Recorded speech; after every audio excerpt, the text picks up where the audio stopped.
د فراغت په ویاړ جوړ شویو مراسمو کې ویناوالو ویل د هیواد بېوزله ځوانانو ته په وړیا د زده کړو زمینه مساعده شوې چې په اوسني عصر کې د کمپیوټر او انګلیسي زده کړې اړینې او خورا مهمې دي. نو په همدې اساس اسلامي امارت هڅې دا دي چې د ځوانانو د غوره او ځلانده راتلونکي په پار برنامې پراخې کړي. دوی د غرض په هره برخه کې د ترلاسه کړو زده کړو د هیواد په پرمختګ کې په ګډ کار او خدماتو ټینګار درلود. د دې وطن هغه غریب او بېوزله بچای چې پلور یا ګډۍ چلوي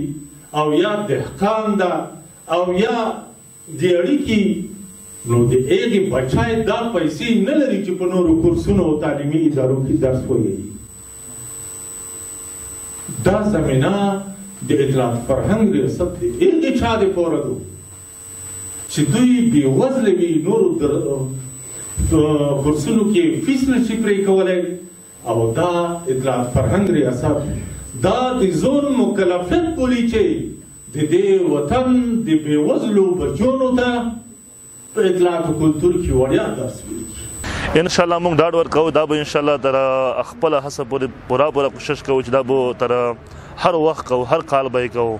او د یو د زیرې په ډول دا وایو چې موږ به انشاءالله د ویناولۍ برخه کې یو کورس شروع کوو دلته او همدغه شان تجوید برخه کې یو کورس کلاس شروع کوو.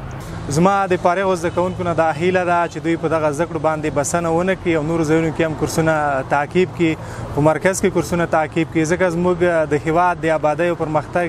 یوازینۍ لاره علم تعلیم او قلم دی.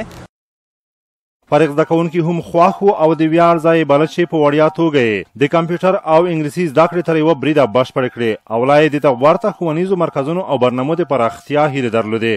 موږ باید په دا زده کړو هم بسنه ونه کړو نور هم باید په ژوند کې پرمختګ وکړو ځکه چې علم دریاب دی هر څومره چې ځان پکې رسولی شي باید سړی ځان پکې ورسوي او خپل هیواد او خلکو ته خدمت وکړي. که څوک د وس پیسو توان نه لري نو کولی شي دلته راشي په وړیا توګه د انګلیسي او کمپیوټر زده کړې وکړي. موږ د حکومت څخه دا هیله ده چې دا ډول کورسونه